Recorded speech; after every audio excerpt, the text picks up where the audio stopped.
نماز کے انتظار میں ہے نا، اللہ تعالیٰ اسے بھی نماز کے اندر ہی شمار کر لیتا ہے.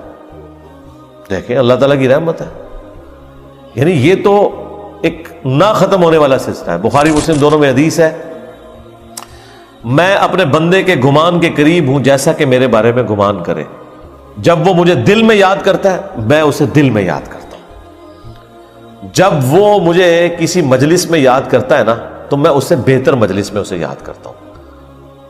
جب وہ میری طرف ایک بالش بڑھتا ہے میں اس کی طرف ایک ہاتھ بڑھتا ہوں. جب وہ میری طرف چل کے آتا ہے میں اس کی طرف دوڑ کر آتا ہوں. تو یہ حدیث قدسی ہے بخاری مسلم دونوں میں. اور اسپیسیفکلی یہ قرآن حکیم کی درس و تدریس کے حوالے سے ذکر ہوا تھا کہ ایسی مجلس میں فرشتے حاضر ہوتے ہیں اور جب اللہ کے پاس جاتے ہیں، حالانکہ اللہ جانتا ہے پھر بھی پوچھتا ہے کہ میرے بندوں کے پاس گئے تھے کس حالت میں پایا. وہ بتاتے ہیں یہ حالت تھی. پھر اللہ تعالیٰ پوچھتا ہے مجھ سے کیا مانگ رہے تھے؟ فرشتے بتاتے ہیں کہ بندے جنت مانگ رہے تھے. اللہ تعالیٰ پوچھتا ہے کیا جنت دیکھی انہوں نے؟ کہتے ہیں نہیں. اگر دیکھ لیتے تو اس سے بھی زیادہ مانگتے. اور کیا کہتے تھے؟ جہنم سے آزادی مانگ رہے تھے. کیا جہنم دیکھی میرے بندوں نے؟ نہیں. اگر دیکھ لیتے اس سے بھی زیادہ اشد و مت سے مانگتے. اللہ تعالیٰ فرماتا ہے تم گواہ ہو جو میں نے سب کو معاف کر دیا. اچھا وہ فرشتے کہتے ہیں یا اللہ ایک بندہ ایسا تھا جو ویسے ہی وہاں پہ آ گیا تھا، اس کی نیت نہیں تھی لیکن وہ ان کی مجلس میں بیٹھا تھا. اللہ تعالیٰ فرماتا ہے کہ یہ لوگ ہی ایسے ہیں کہ جو ان کی مجلس میں بھی بیٹھ جائے نا ان کو بھی میں نے بخش دیا. وہ جو کہہ رہے ہوتے ہیں نا غوث پاک کے درس میں بھی اگر کوئی بیٹھ گیا، کہانیوں میں نہیں میرے بھائی، درس قرآن میں، وہ چاہے غوث پاک دے رہے ہو یا کوئی انجینئر پاک دے رہے ہو یا کوئی ڈاکٹر پاک دے رہے ہو، اگر اخلاص کے ساتھ کوئی اللہ کا ذکر کر رہا ہے، خالص توحید بتا رہا ہے، قرآن و سنت کی تعلیمات بتا رہا ہے، اس کی مجلس میں بیٹھنے والے کے لیے جنت کا راستہ آسان ہو جائے گا. وہ تو حدیث ہے صحیح مسلم کے اندر کہ جو علم کے راستے پہ چلتا ہے اللہ تعالیٰ جنت کا راستہ اس کے لیے آسان کر دیتا ہے. یہ تو بالکل اسٹیبلش چیز ہے. تو یہ ذکر ایسا معاملہ ہے کہ کوئی دل میں بھی یاد کرتا ہے نا اللہ اس کو پھر دل میں یاد کرتا ہے. فَاذْكُرُونِي أَذْكُرْكُمْ، یہ تو قرآن میں سورۃ البقرہ میں ہے، اے میرے بندے مجھے یاد کر میں تیرا ذکر کروں گا اور اس سے بہتر مجلس میں کروں گا، فرشتوں کی مجلس میں کروں گا.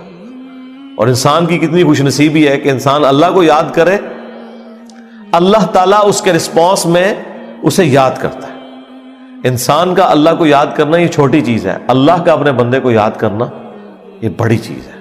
ہاں سنن ابن ماجہ میں حدیث ہے اور یہ تعلیقاً امام بخاری بھی یہ حدیث لے کے آئے ایک چیپٹر کی ہیڈنگ میں. اور یہ اتنی رکت انگیز حدیث ہے کہ اس حدیث کو میں نے اپنے اذکار کارڈ میں بھی شامل کیا ہے کہ میں اپنے بندے کے ساتھ ہوتا ہوں اس وقت جب وہ میرا ذکر کر رہا ہوتا ہے اور اس کے ہونٹ میرے ذکر کی وجہ سے ہل رہے ہوتے ہیں. زبان سے ذکر کرنا یہ سب سے افضل ذکر ہے کیونکہ اس میں آپ کی زبان، اعضاء، دل، دماغ سب کچھ شامل ہو جاتا ہے. دل میں بھی ذکر کرنے کا ثواب ہے لیکن زبان سے کرنا افضل ہے. اسی لیے آپ دیکھیں جو آبلیگیٹری چیزیں ہیں وہ اللہ تعالیٰ نے زبان کے ساتھ جوڑ دی ہیں. یعنی نماز آپ دل میں نہیں پڑھ سکتے، زبان سے پڑھنی ہے اور کم از کم اتنی آواز سے کہ وہ خود آپ محسوس کر رہے ہو.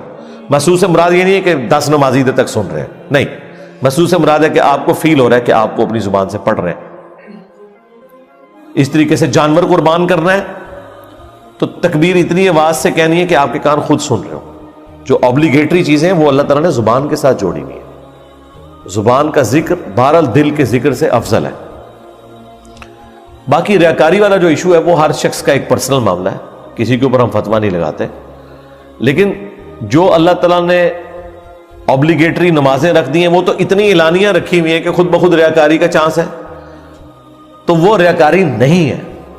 بعض اوقات شیطان کسی کو وسوسہ دلاتا ہے میں جماعت سے نماز پڑھوں گا یا مسجد میں زیادہ دیر بیٹھوں گا تو باقی لوگ کہیں گے کہ جی یہ لوگ بڑا نیک ہو گیا ہے تو اس سے میرے دل میں تکبر آ جائے گا. یہ شیطانی وسوسہ ہوتا ہے نہ، اس طرح نہیں سوچنا کبھی بھی.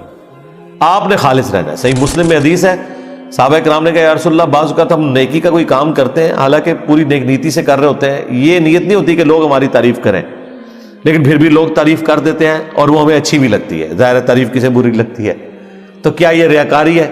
آپ نے فرمایا نہیں، یہ ریاکاری نہیں ہے، بلکہ یہ دنیا میں اللہ تعالیٰ کا انعام ہے اپنے بندے کے لیے کہ کسی بندے کی تعریف کوئی کرتے. لیکن دوسری طرف نبی علیہ السلام نے اس بندے کے لیے یہ کہا ہے کہ کسی کے منہ پہ ایسی تعریف نہیں کرنی ہے کہ وہ تکبر کے اندر مبتلا ہو جائے. جس کی ہو رہی ہے اس نے خواہش کا اظہار نہیں کرنا کہ لوگ میری تعریف کریں. تو یہ باریک سے فرق ہوتے ہیں جس کی وجہ سے بعض اوقات شیطان، میں نے کئی لوگوں کو سنا ہے کہ جی ہم نے داڑھی رکھ لی تو پھر لوگ مسائل پوچھیں گے، لوگ ہمیں نیکوکار کہیں گے، اس لیے جی ہم داڑھی نہیں رکھ رہے. پھر وہ قرآن و حدیث سے سب سے بڑی دلیل دینا شروع کر دیتے ہیں جی ڈاکٹر اقبال کی بھی داڑھی نہیں تھی. قرآن و حدیث ان کے نزدیک یہ ہے کہ ڈاکٹر اقبال کی داڑھی نہیں تھی، اور پوری زندگی ڈاکٹر اقبال کو یاد کرتے کرتے مر جاتے ہیں. اللہ کے نبی علیہ السلام کو پس پش ڈال دیتے ہیں. کئی لوگ ہیں وہ کہتے ہیں کہ جی وہ جی ہاں نبی علیہ السلام خواب میں زیارت کروا کے خود منو ایک بار بھی کہہ دینا میں داڑھی رکھ لینی ہے. تو میں ان کو کہتا ہوں وہ 1400 سال پہلے کہہ کے گئے ہیں بھائی.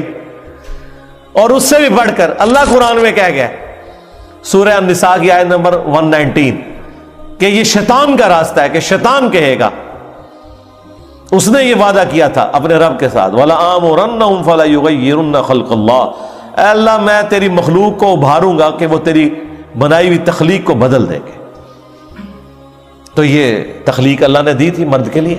اتنی داڑھی رکھنا کہ جسے عرف عام میں داڑھی کہا جائے یہ مرد کے لیے اوبلیگیٹری ہے. تو ہر بندے نے کوئی نہ کوئی اپنے لیے لیم ایکسکیوز رکھا ہوا ہوتا ہے. تو میں ان کو بھی کہتا ہوں بھائی 1400 سال پہلے حکم ہو چکا ہے بھائی، اب کس حکم کا آپ انتظار کر رہے ہیں.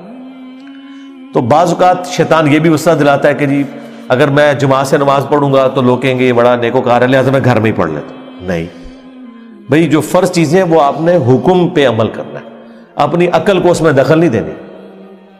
اب داڑھی بھی سامنے نظر آ رہی ہے، داڑھی تو ظاہر چہرے پہ رکھی جائے گی نا، پیٹ میں تو صرف بزرگوں کی داڑیاں ہوتی ہیں، ہاں بابوں کی، اور جو کتابوں کے ماننے والے ہیں ان کی داڑھی تو باہر ہوتی ہے، وہ تو سامنے رکھنی ہوگی. اسی طریقے سے نماز بھی لوگوں کے سامنے ہی پڑھنی پڑے گی جماعت سے. یہ تو ہو ہی نہیں سکتا کہ آپ کہیں کہ میں نے جماعت سے نماز نہیں پڑھنی ہے، گنہگار ہوں گے. یہ مرد کے لیے میں کہہ رہا ہوں، عورت تو ظاہر ہے اس کے لیے تو حکم ڈفرینٹ ہے. تو یہ چیزیں اللہ تعالیٰ نے اپنی یاد کے لیے، دیکھیں کتنے الارمز فٹ کیے ہوئے ہیں، ہمیں کتنے سگنل پورے دن میں ملتے ہیں. انسان اللہ تعالیٰ سے اپنے آپ کو بے نیاز کر ہی نہیں سکتا. میں ایک ہسٹری چینل کے اوپر یا نیشنل جغرافک پہ ایک ڈاکومنٹری دیکھ رہا تھا. ایک کوئی نان مسلم تھا تو وہ مختلف مسلمان سکالرز کے پاس نا امریکہ میں انٹرویو کرنے جا رہا تھا کہ ہمیں آپ ریلیجن کے بارے میں بتائیں کہ اسلام کیا ہے. تو وہ امریکہ میں ایک شیعہ عالم تھے، ینگ تھے.